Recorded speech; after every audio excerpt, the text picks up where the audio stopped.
Can you imagine a future where no one is left behind, where fairness, opportunity, and dignity are not privileges but rights for everyone? That's the vision that the United Nations strives for.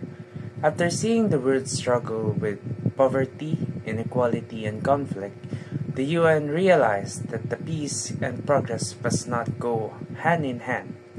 From that vision came the Sustainable Development Goals, or SDGs, a global plan to make sure growth, justice, and sustainability reach every corner of the world. The idea of sustainable development didn't just appear overnight. It actually began in 1972 during the Stockholm Conference of the Human Environment. For the first time, world leaders came together to discuss how progress and the planet are connected. They introduced the concept of sustainable development. 15 years later, after the Stockholm Conference, the idea of sustainability was given new life through the Brundtland Report, also known as Our Common Future. This report officially defines sustainable development as development that meets the needs of the present without compromising the ability of future generations to meet their own needs. In 1992, world leaders gathered once again, this time in Rio de Janeiro, for what became known as the Rio Earth Summit. Here, countries took a major step forward by agreeing that sustainable development goals must be a global priority and not just an idea.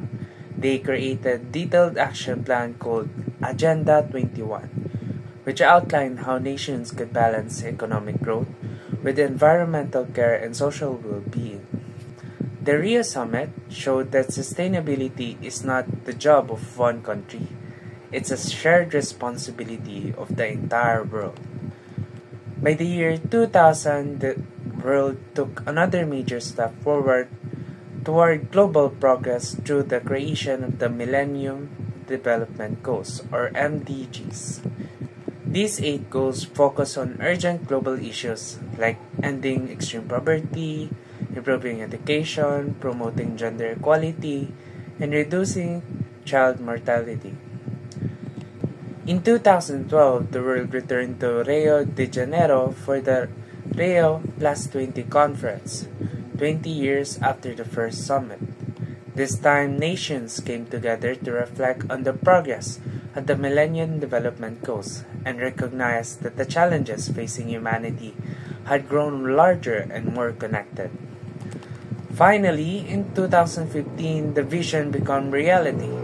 The United Nations officially adopted the 17 Sustainable Development Goals as part of what's called the 2030 Agenda for the Sustainable Development. These goals were built to guide the world toward peace, prosperity, and sustainability for both people and the planet. And among these goals is SDG 8, Decent Work and Economic Growth. Decent work and economic growth is about promoting sustained, inclusive, and sustainable economic growth by ensuring decent work, productive, fairly paid, and safe employment opportunities for all, while protecting rights and ending exploitative labor practices such as child labor and forced labor. When we talk about SDG 8, we're really talking about how to make growth fair and lasting. Because growth alone isn't enough if only a few people benefit from it, or if it destroys the environment in the process. This goal encourages the countries to make or create opportunities for everyone to work and earn a living, whether they are in cities, rural areas, and developing communities. It's about making sure that the jobs aren't just available, but that they are decent, meaning people are either fairly paid properly and work in safe conditions. It also emphasizes innovation and entrepreneurship, especially for both youth, since young people often face the biggest barriers when entering the workforce, like working experience as a requirement and other stuff. At the same time, SDG 8 pushes for an economy that can grow without harming the planet, promoting things like green jobs, sustainable industries, and responsible production. So in short, SDG 8 connects economic progress with human dignity, making sure that as the world moves forward, no one is left behind. So in this article, Decent Work and Economic Development, growth without progress leaves many behind, Kennedy warns. So this article highlights an important truth that economic growth doesn't always mean progress for everyone. Even if a country's economy is growing, it doesn't automatically leave people out of poverty. Often, the benefits of the growth go mostly to a small group, while the rest are left struggling.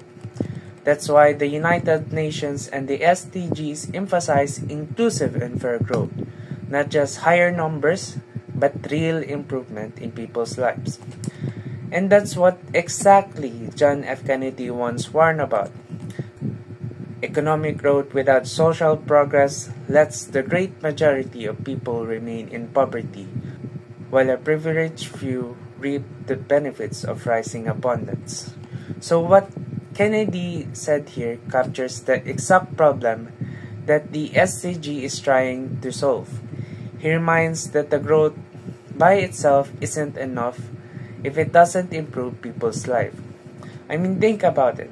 A country might have new businesses, tall buildings, and strong GDP numbers, but if most of its people is still struggling with low wages, poor working condition, or no opportunities at all, that's not real progress.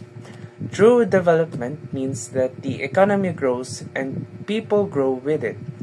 They get better jobs, fair pay, education, and security. So Kennedy's words warn us against the idea of growth for the sake of growth. Instead, he pushes us to look at the quality of life behind the numbers, the kind of growth that actually gives people dignity, equality, and hope. So even though the world has made progress toward fair and sustainable work, there are still major challenges that hold us back. According to the International Labor Organization, or ILO, nearly 58% of workers worldwide are in informal jobs, meaning they don't have access to things like social protection, job security, or safe working conditions.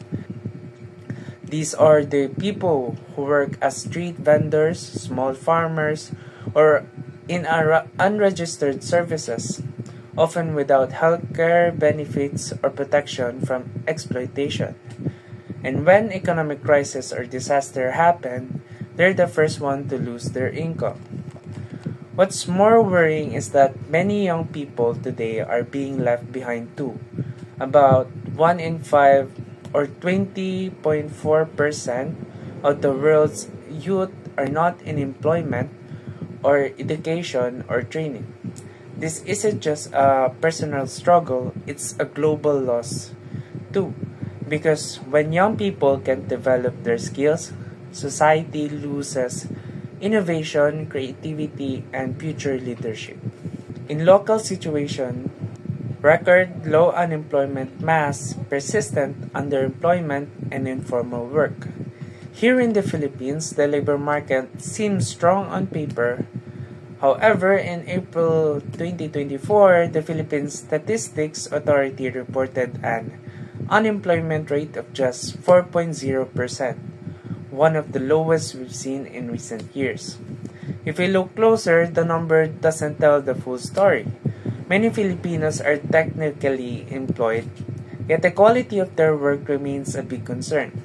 A large portion of workers are underemployed, meaning that they have jobs but are still looking for better pay, more hours, and more stable opportunities.